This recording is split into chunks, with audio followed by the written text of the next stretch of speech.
It's finally here. This was a long wait, but I'm so excited. From Nuts Publishing, brand new, literally from the airplane to my house today. Italia, 1917 to 1918. A Farewell to Arms by Stéphane Sénéchal. This is a game that I pre-ordered so long ago when it was, I guess, first made known.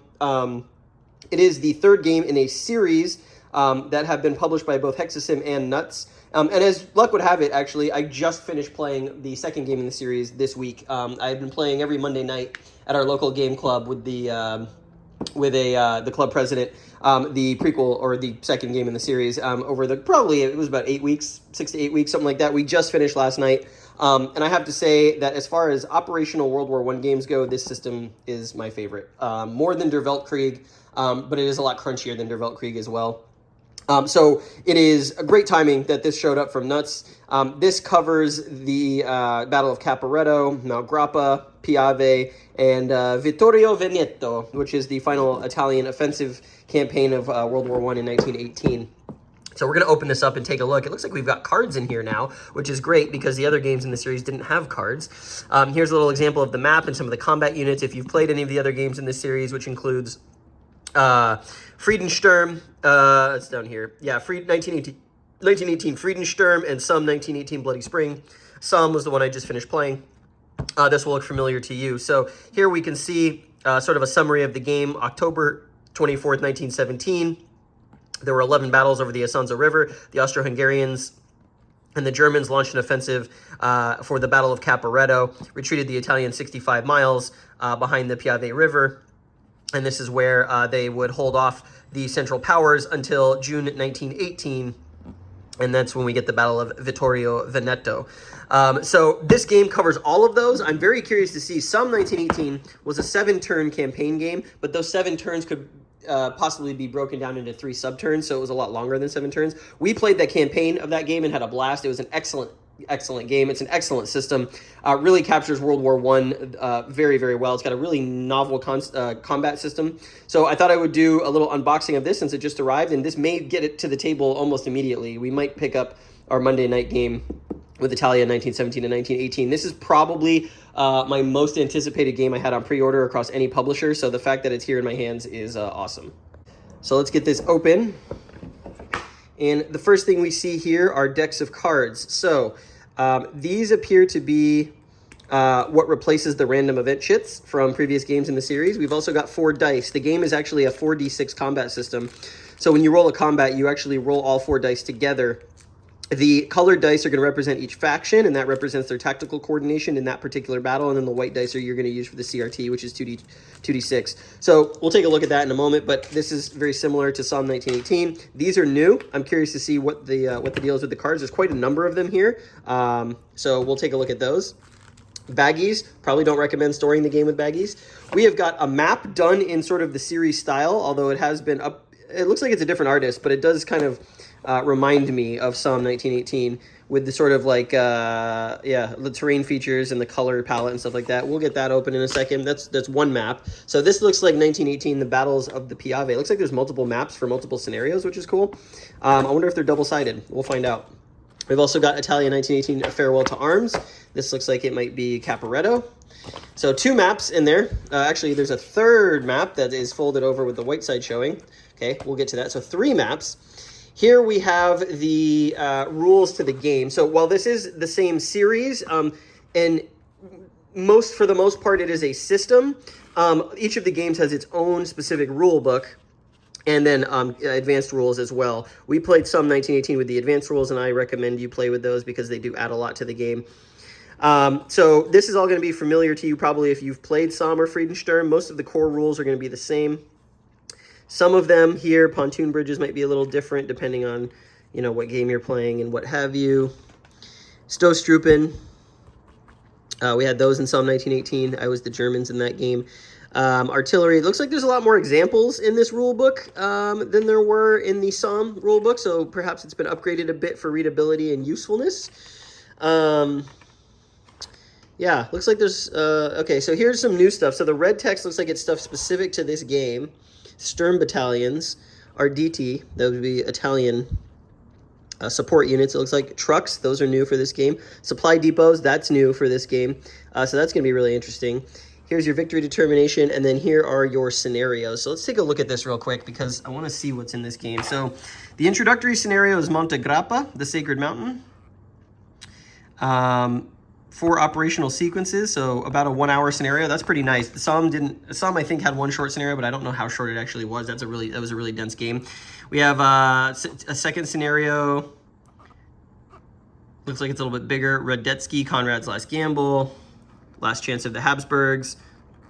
4-hour scenario. Waffentreu, the Battle of Caporetto. So this is one of the major scenarios here. Campaign scenario. 8-hour campaign. Radetzky and Albrecht, the Battle of Solstice, and Vittorio, Death of an Army are scenarios that are large scenarios. That's going to be 10 and 12 hours. That's probably equivalent to Somme, which is nice. So there's 1, 2, 3, 4 scenarios, it looks like. 5 scenarios. 6 scenarios. 6 scenarios in the game, which is nice. 3 maps. Here's kind of your scenario special rules as we go through here. And what else do we got? It looks like, yeah, interesting. This was all in the advanced rulebook in Somme, so it's interesting that they put it in the actual rulebook. That might actually be useful. Okay, and here's a sequence of play, which is nice on the back of the rulebook. We did not have that in Somme, I don't believe.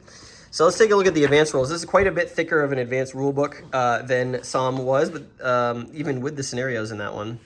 So the campaign setup. It looks like you might be able to play them all together. Interesting. Description of the new player aids. Okay, interesting. So I'll just take a look at this. Random events phase. So this is the sequence of play with the advanced game. So this is what we played. I'm pretty familiar with this. This is new engineering works. I'm curious if that's about trenches. And because we're not using random event chits, we've got cards. That's nice. It's a nice quality of life change there.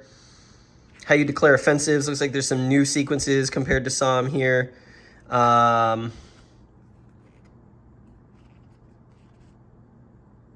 Interesting. It's based on the amount of artillery you commit is what you can get during your offensive reinforcements. This looks like some supply stuff that's different. Inter-allied cooperation and Entente trenches. Yeah, so there's going to be some real specific game stuff for this theater of the war. I'm very excited to get into this.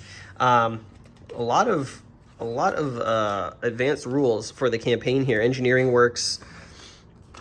Unit admin phase. That's a new phase that was not in the last game. Victory point determination, reorganization turns, that's also new. Optional rules. So there's quite a bit here that's special to this particular game. Partial rebuilding of eliminated units, that was not in Somme. Well, kind of it was a replacement system. Incorporating detachments into other combat units, that's different. The complete campaign, if both players wish to play every turn of the campaign, there's some rules there. Here's the campaign scenario. Lasts 36 turns. Wow, that's crazy. And if there are operational sequences, then that is going to be 34 normal turns. Interesting. So maybe there's not operational sequences, although yeah, I'd have to look. 34 normal turns is quite a bit. Big thing to bite off. This would be one that you have to leave set up. So there's a lot of special rules there. So quite a bit more special rules than I saw, I should say. I don't know if you've seen it. Here it looks like an open bifold player aid. Yep, these are going to look very familiar for anyone who's played the series. You get your combat tables with odds. Artillery. The artillery in this game is actually quite important. Artillery makes a huge difference in combat, and it's one of my favorite things about the system. There's no weather in this game, but it does look like the disengagement and pontoon bridges are the same. And here's your tactical coordination. So like I said, when you roll the colored dice, depending on if you're the attacker or defender, there's some modifiers to that. And then you're either going to get perfect coordination, which gives you some bonuses, For example, for the defender, you can retreat up to 3 hexes, and for each hex you retreat from, you can remove 2 hits from your combat table result. As the attacker, you can put units in exploitation mode, and then it allows you to advance after combat. Partial is going to be similar but less effective, and then no tactical coordination is really bad. You don't get to advance after combat, nor can you retreat to eliminate your hits, and that can be very, very devastating. Also, if you roll less than a 1, you get an additional random event that is potentially very bad for you. It doesn't happen often, but when it does, it's pretty funny. So Sam only had 1 of these. It looks like we have 2 of these maybe in the game. Yeah, that's great. So 2 player aids for Italia Farewell to Arms, and I really just love the treatment of the visuals on this. Got this really nice, these images here kind of put together with the sepia tone.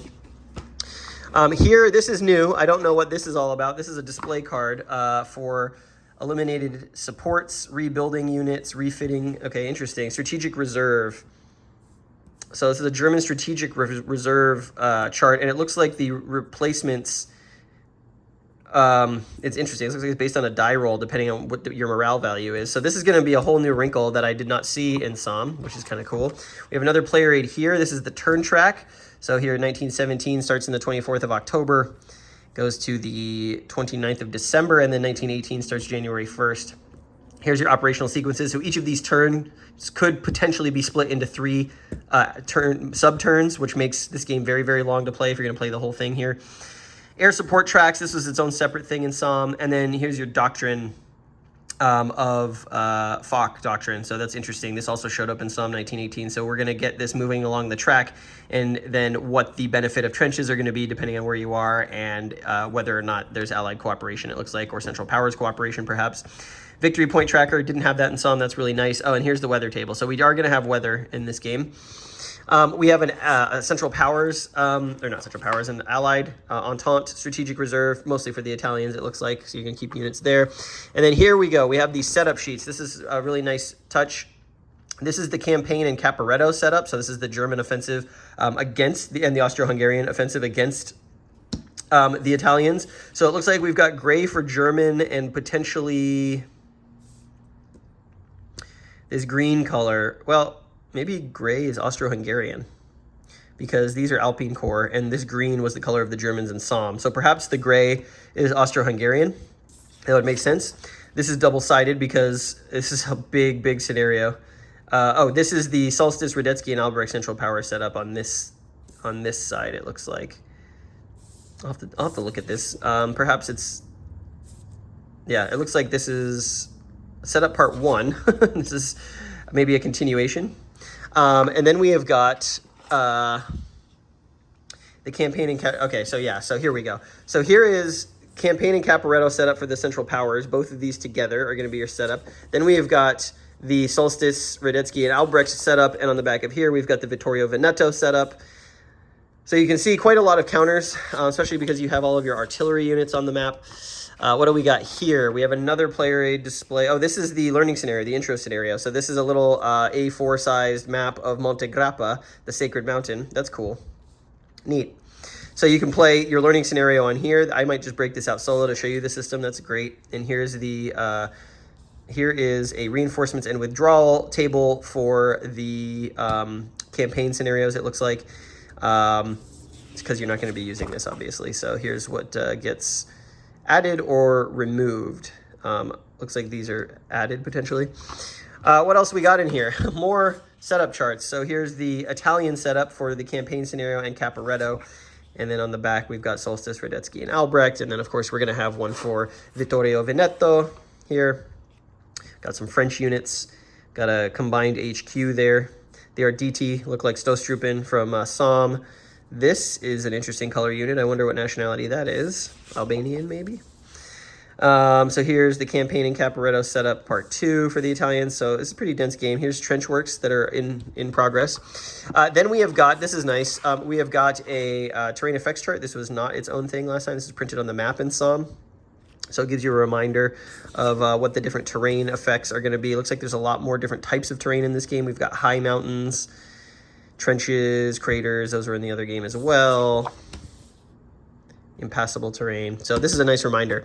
Then we've got the Monte Grappa setup. So this is that little A4 map I was showing you. This is the training scenario. So not very many counters. That's pretty nice. But still, all of the things you'll need to understand how to play the game, the artillery, and so forth. Yeah. So this is, what is this? This is reorganization turn. Okay, so this is going to show you what happens on a reorganization turn. That's a new concept here I'm not sure about. Here's a turn 24 reinforcements and a second reorganization turn. All right, now we come to the counters. Let's take a look at those. These are, ooh, wow, they pop so easily. Whoa, these are really nice. I clipped, these are a new type of counter that Nuts is using. I actually clipped Somme 1918, but these are a different kind of stock. Those were a white core. This is a brown core stock, and they punch really easily. And in fact, you don't even need to round these. I mean, there's a little center nib, but like they're very small. So that's awesome. This game is not going to require clipping, which is most excellent.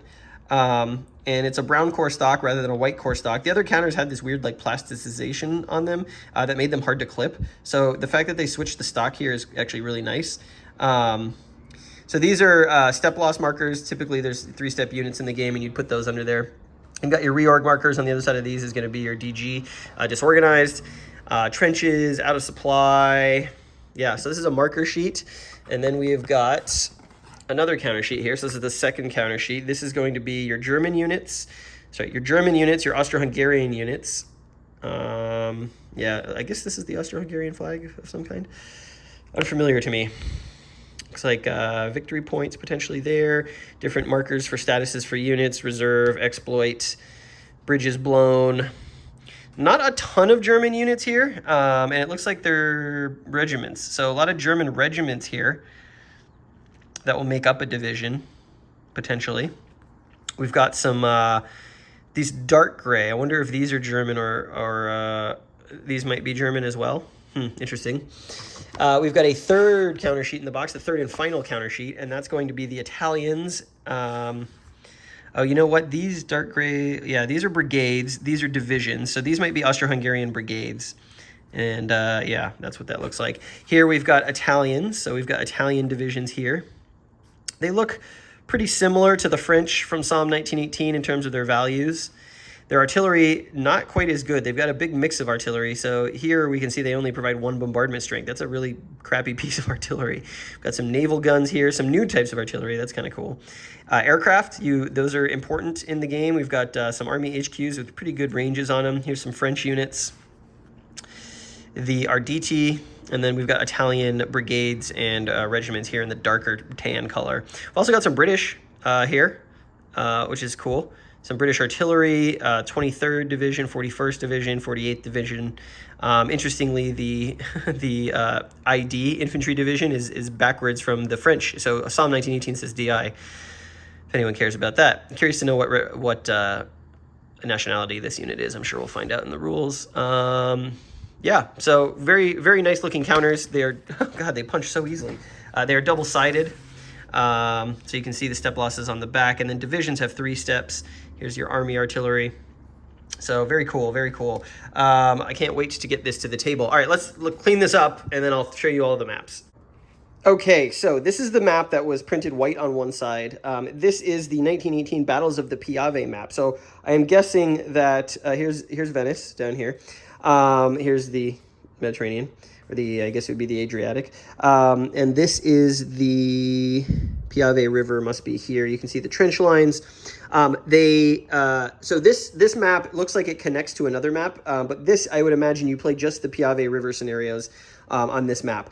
You can see the Alps encroaching in on this sort of low-lying floodplain. Here's Vittorio. I believe that's the site of the final Italian push in 1918.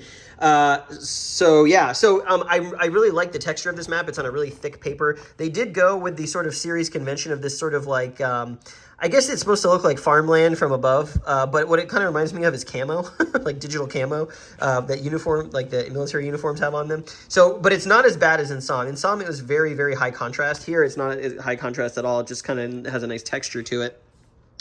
And the mountains and these sort of high plains or like plateaus don't really have it, although we do have the terrain features on here, which looks really nice. It doesn't take away from playability, but it does give you a sense of the types of rough terrain you'd be in these hexes. All right, let me open one of the other maps and see if it connects or not. Okay, so the answer is yes, but this map is actually back printed. So let's see if we can... interesting. This actually doesn't connect here because you can see Venice and Radova here. Maybe it does connect. Let's see. Maybe it's just like a very high overlap. Something like this. Maybe it overlaps to make kind of a square. Let's see. Venice would be... It would be something like this. Unless it overlaps the other way. But it appears not to. Are the hexes different sizes? Oh, whoa, the hexes are different sizes. So we've got two different scales happening here. That's interesting. Yeah, you can see that the hexes on one map and the hexes on another map are differently sized. So we've got two different scaled maps. I'm curious if maybe this one joins to this one over here. On the back side of this map is a standalone map. This is Waffentreu, the Battle of Caporetto. So this is going to be the map you use for the German offensive. So it looks like we've got Trieste down here, Gorizia here. I have a game on that topic. Here's Caporetto itself. So it looks like we're going to have, yeah. So it looks like you're going to use this map for those scenarios, which is kind of cool. I am really baffled by the way that the hexes are different sizes on these maps. Let's see if we can figure this out. Hold on. All right, so I found the answer to my question. Excuse the Blade Runner lighting here. So this is the map. This is the Battles of the Piave. Here's the other Battles of the Piave map. So these two maps are the same. Not the same, but they go together and they overlap correctly with the correct hex sizes. So it looks like the Battles of the Piave could be up to two maps. So we have got, looks like the Adriatic here. Here's Venice, and then all the way down to Padova, Vicenza, Verona, where a couple of Shakespearean characters lived. And then all of this highland up here. So it looks like we've got a two-map here campaign, which is bigger than Somme. Somme was only really one map, and most of the action took place actually on one half of that map. So quite a bit of space. Now, this map, which is the third one that I undid, also is double back printed, or is back printed, excuse me. And these have smaller hexes, so it looks like the scale on this one is smaller, and it looks like this is where the other one comes in. So we've got three maps, which all come together in different ways depending on the scenario that you are playing. So it looks like we have got something like this for, let's see if I can get this properly done. Yeah, right in there, it looks like, something like that. So this is, again, a two-map scenario. This looks like it's going to be the campaign scenario, possibly. Really interesting that they did different map scales for this. Some of these, like this hexes are a lot smaller here. So you will encounter a little bit of, like, those units fitting into those hexes is going to be a little tight, especially if the density is what I think it's going to be. But get your tweezers out, I guess.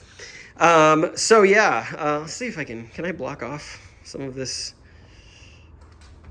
so you can see kind of the scope of the terrain that we're talking about here. So yeah, two maps. So we've got two maps and then two single map scenarios, all across three different maps plus the training scenario map. So there's a lot of value in this package, and I'm very, very excited to play this. I think the combat system, the moment-to-moment gameplay really captures World War I very, very well. The unique challenges to World War I, this system is fantastic at. I think I was really surprised by Somme. I know I did an unboxing of Somme, I think, when I got it for the channel, and it took me 4 years to play it, but I wish I hadn't waited, because this is perhaps the best operational World War I system that is out there right now.